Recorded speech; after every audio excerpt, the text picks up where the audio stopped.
এক গ্রামে রহিম নামে একজন চাষি থাকত। সে খুব মেধাবী, কিন্তু গ্রামের অন্য চাষিদের মতো সুখী জীবনযাপন করত না। রহিম প্রতিদিন সকালে উঠত, তার জমিতে পরিশ্রম করত এবং নতুন নতুন পদ্ধতি পরীক্ষা করত।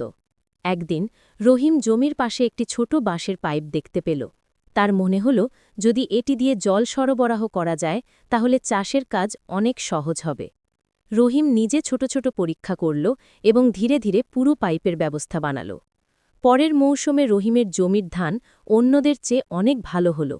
গ্রামের মানুষ অবাক হয়ে তার কাছে এলো এবং জানতে চাইল কিভাবে সফল হল। রহিম তাদের বলল, পরিশ্রম, পরীক্ষা নিরীক্ষা আর ধৈর্যই মূল চাবিকাঠি।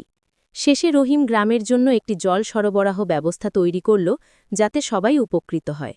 গ্রামের মানুষ তাকে সম্মান করল। রহিম বুঝল, সৃজনশীলতা এবং ধৈর্য জীবনে বড় পরিবর্তন আনে।